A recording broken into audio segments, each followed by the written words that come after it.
بسم اللہ الرحمن الرحیم نحمده ونصلی علی رسوله الکریم اما بعد فاعوذ باللہ من الشیطان الرجیم بسم اللہ الرحمن الرحیم اقرأ باسم ربک الذی خلق صدق اللہ العظیم۔ محترم بزرگوں اور دوستوں، قرآن کریم میں ایک بڑا عجیب واقعہ نقل کیا گیا ہے۔ حضرت یعقوب علیہ السلام بستر مرگ پر ہیں، آخری وقت ہے، اور عام طور پر جب کسی کا آخری وقت ہوتا ہے تو گھر کے لوگ اکٹھا ہوتے ہیں، بچے ان کو گھیر لیتے ہیں، دعائیں پڑھی جاتی ہیں، قرآن کی تلاوت کی جاتی ہے۔ حضرت یعقوب علیہ السلام کے بچوں نے ان کو گھیر رکھا ہے۔ حضرت یعقوب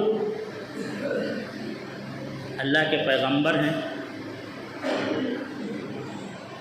ان کے والد حضرت اسحاق اللہ کے پیغمبر ہیں، ان کے چچا حضرت اسماعیل اللہ کے پیغمبر ہیں، اور ان کے دادا سیدنا ابراہیم علیہ السلام نہ صرف اللہ کے پیغمبر ہیں بلکہ بعد میں آنے والے تمام پیغمبروں کے باپ ہیں،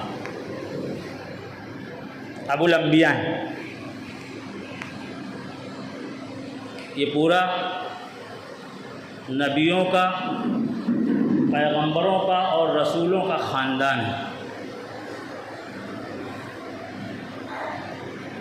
اندازہ لگائیں کہ یہ خاندان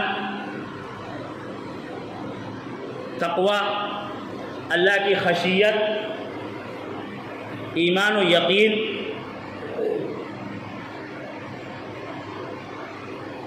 کہ کس قدر اعلیٰ معیار پر ہوگا۔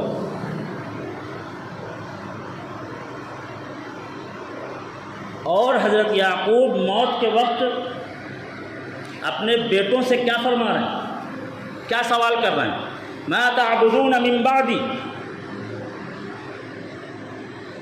کہ میرے بیٹو، میرے بعد تم کس کی عبادت کرو گے؟ قالوا نعبد الہک و الہ آبائک ابراہیم و اسماعیل و اسحاق الہا واحدا۔ ان بچوں نے کہا ہم آپ کے خدا، آپ کے باپ حضرت اسحاق کے خدا اور آپ کے دادا حضرت ابراہیم کے خدا، ہم سب کے خدا، ایک خدا کی عبادت کریں گے۔ تب حضرت یعقوب علیہ السلام کو اطمینان ہوا اور وہ دنیا سے تشریف لے گئے۔ اور ایسا کیوں ہوا؟ حضرت یعقوب علیہ السلام مصر میں رہتے تھے، اور مصر میں اس وقت غالب آبادی مشرکین کی تھی، اور وہ ہر چیز کی پوجا کرتے تھے، بادشاہ کی پوجا کرتے تھے، چاند و سورج کی پوجا کرتے تھے، قدرت کے مظاہر کی پوجا کرتے تھے، گائے کا تقدس تھا ان کے ہاں، جانوروں کی پوجا کرتے تھے۔ حضرت یعقوب علیہ السلام کو اس بات کا اندیشہ تھا کہ یہ میرا خاندان اور اہل ایمان ایک چھوٹی سی اقلیت ہے، اور یہاں کی آبادی ایک بہت بڑی آبادی، پوری مشرکین کی آبادی ہے، تو کہیں ایسا نہ ہو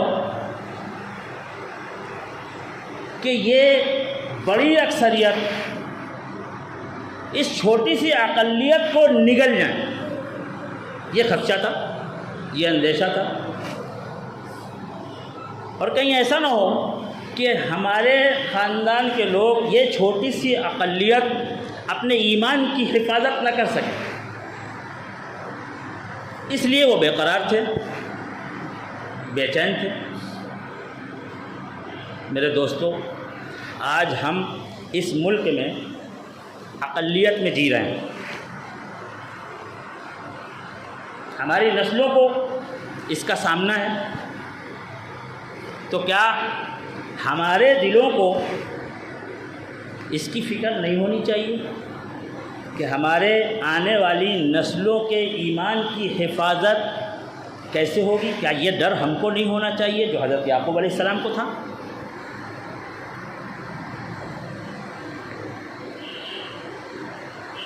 انسان کے عقیدے، انسان کا ایمان،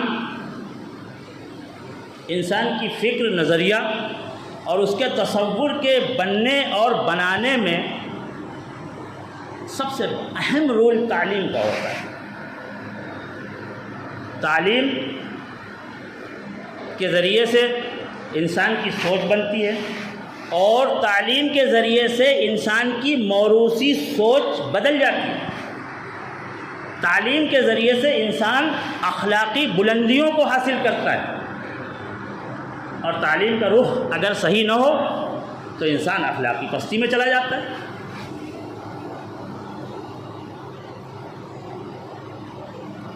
اسلام میں ہر اس علم کو پسند کیا گیا ہے کہ جس کے ذریعے سے انسانیت کو فائدہ پہنچے.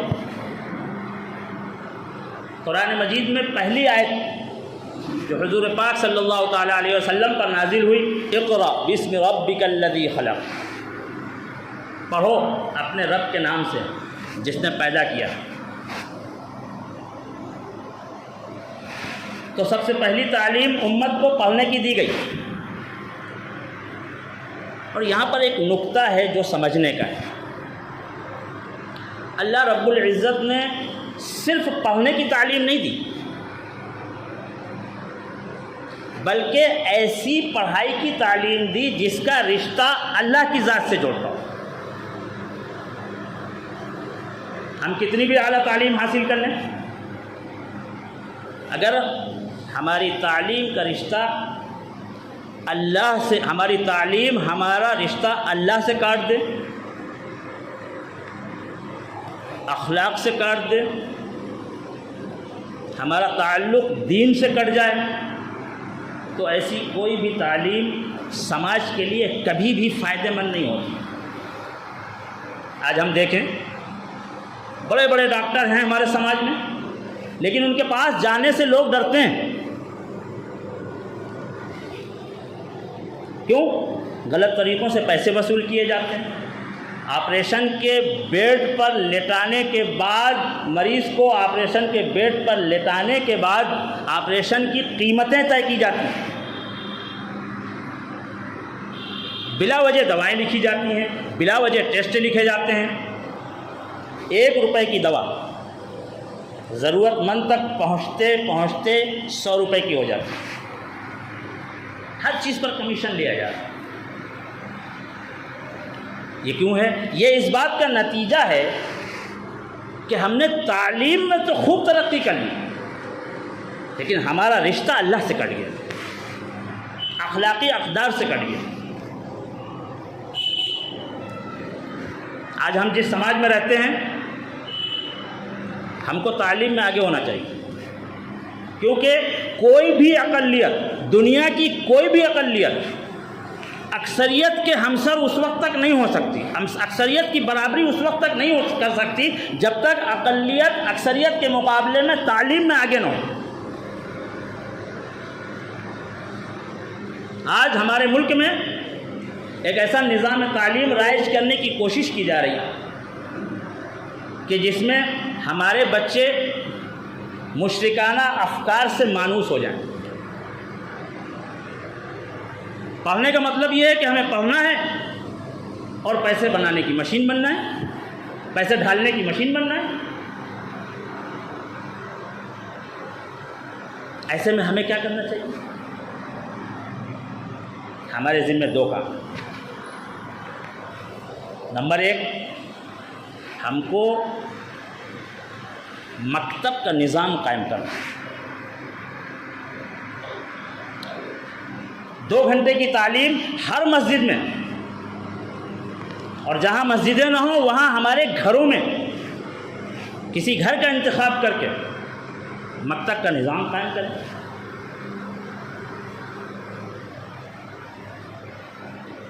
الحمدللہ اللہ کے فضل سے، ساتھیوں کی کوششوں سے آپ کی اس مسجد میں مکتب کا نظام عمل میں آ چکا ہے، اور یہ اللہ کی بڑی نعمت ہے۔ اللہ نے ہم کو یہ نعمت دی ہے، لیکن اللہ کا ایک قانون ہے کہ جب اللہ کوئی نعمت دیتے ہیں تو اس نعمت کا اگر شکر ادا کیا جاتا ہے تو اللہ نعمتوں کو اور بڑھاتا ہے، اور اگر ناشکری ہوتی ہے تو اللہ نعمت کو چھین لیا کرتا ہے۔ اللہ نے ہمیں یہ نعمت دی ہے، ہمارے محلے میں ہمارے چھوٹے بچے جو مدرسوں میں نہیں جا سکتے، دور دراز کے مدرسوں میں نہیں جا سکتے، محلے میں اللہ نے انتظام کرایا ہے۔ ہمارے وہ بچے جو موبائل میں لگے رہتے ہیں، بچپن سے موبائل میں لگے ہیں، گیم کھیل رہے ہیں، اس کا اپنا وقت ضائع کر رہے ہیں، اور صرف وقت ضائع نہیں کر رہے۔ تجربہ یہ ہے کہ جو بچے موبائل کا زیادہ استعمال کرتے ہیں ان کے اخلاق بگڑتے ہیں، وہ بے ادب ہو جاتے ہیں، چڑچڑے ہو جاتے ہیں۔ بچپن کی جو عمر ہوتی ہے اس کو آپ جس طرح سے ڈھالیں گے ویسی نشو نما تیار ہو، ویسا کردار بنتا ہے۔ جو عمر کے آخر تک جس کا دخل ہوتا ہے اور جو اس کا مظاہرہ ہوتا ہے، تو اللہ نے یہ نعمت دی ہے۔ اس نعمت کا شکر یہ ہے کہ ہم اپنے بچوں کو، جو بچے ابھی اسکول نہیں جا رہے ہیں ان کو بھی یہاں بھیجیں، اور جو بچے اسکول جا رہے ہیں، صرف اسکول کی تعلیم حاصل کر رہے ہیں، ان کو یہاں بھیجیں۔ یہاں قرآن کی تعلیم، رسول اللہ صلی اللہ علیہ وسلم کی سیرت کی تعلیم، شرم و حیا کی تعلیم، اخلاق کی تعلیم، اسلامی زندگی کیسے گزاری جائے، ہم مسلمان ہیں، ہم کو کس طرح سے زندگی گزارنی ہے، یہ اس کا طریقہ اور اس کا سلیقہ سکھایا جاتا ہے۔ سنتوں کا طریقہ سکھایا جاتا ہے، سنتوں کی تعلیم دی جاتی ہے۔ تو ایک تو یہ کام ہے، کیونکہ ہمیں اپنے بچوں کے سلسلے میں اللہ کو جواب دینا ہے۔ ہم ان کو جس ڈگر پہ ڈالیں گے اس کے مطابق وہ زندگی گزاریں گے، اس کا سوال ہم سے کیا جائے گا، اس کا جواب ہم کو اللہ کے ہاں دینا ہے۔ تو اللہ نے یہ نعمت دی ہے ہم کو، اس کا ہم شکر ادا کریں۔ نعمت کا شکر جتنا ادا کیا جاتا ہے اللہ اس کو اتنا بڑھاتے ہیں۔ اب دوسرا کام یہ ہے کہ ہم اپنے طور پر اسلامی اسکول قائم کریں۔ ہمارے جو بچے دینی مدارس میں جاتے ہیں، بعض اعداد و شمار کے مطابق 1% سے زیادہ نہیں جاتے۔ اب جو یہ 99% بچے بچ رہے ہیں، ان کو اگر ہم نے صرف عصری تعلیم کے حوالے کر دیا، ان کو دین سے ناآشنا رکھا، تو جو ڈر حضرت یعقوب علیہ السلام کو تھا وہ ہمارے معاشرے میں وجود میں آ جائے گا، اور اکثریتی فکر ہماری نسلوں کو نگل جائے گی، اور اس کے ذمہ دار ہم ہیں۔ آج جو تعلیم ہمیں دی جا رہی ہے اسکولوں میں، اس میں ہم کو جو سکھایا جا رہا ہے وہ صرف یہ کہ ہم پیسہ کیسے بنائیں۔ خدمت کا تصور غائب ہو گیا، اخلاق ختم ہو گئے۔ ہم کو اپنے بچوں کو عصری تعلیم کے ساتھ ساتھ کیسے دین سے روشناس کرانا ہے اس کی بھی فکر کرنی ہوگی۔ ان کی عمر کے اعتبار سے، ان کی صلاحیتوں کے اعتبار سے، ان کے شعور کے اعتبار سے جو اسلام کے متعلق غلط فہمیاں پیدا کی جا رہی ہیں، جو شکوک و شبہات پیدا کیے جا رہے ہیں، ان غلط فہمیوں کو، ان شکوک و شبہات کو ان کے دلوں سے نکالنا ہے۔ اور میرے دوستو، میں تو یہ کہتا ہوں کہ اس کو بزنس کے پوائنٹ آف ویو سے دیکھیں۔ ہم بہت سی جگہوں پر سرمایہ لگاتے ہیں، پیسہ لگاتے ہیں، اب اس طرف بھی غور کریں، اس میں سرمایہ کاری کریں۔ اکیلے کر سکتے ہو تو اکیلے کریں، اور اگر اکیلے نہیں کر سکتے تو گروپ بنا کر ان محلوں کا، ان شہروں کا، ان دیہاتوں کا، ان علاقوں کا انتخاب کریں جہاں مدارس نہیں ہیں، جہاں اسکول نہیں ہیں اور مسلمانوں کی آبادیاں ہیں وہاں، تو وہاں اسکول قائم کریں۔ یہ ہمارے لیے دنیا میں بہت نفع کا سودا ہوگا کاروباری اعتبار سے، اور ہم اپنے بچوں کے ایمان کی حفاظت بھی کریں گے۔ تو اگر ہم نے یہ کیا تو یہ بہت ثواب کا کام ہوگا، بہت اجر کا کام ہوگا، ایک پوری نسل کے ایمان کی حفاظت کا کام ہوگا۔ میرے دوستو، جن حضرات کو اللہ نے نوازا ہے وہ اس طرف توجہ کریں۔ اگر ہم یہ کریں گے تو اللہ کی قسم اللہ دنیا میں بھی نوازیں گے اور آخرت کا ذخیرہ تو ہوگا ہی۔ اللہ ہمیں یہ کرنے کی توفیق دیں اور اخلاص کی دولت سے نوازیں۔ وما توفیقی الا باللہ۔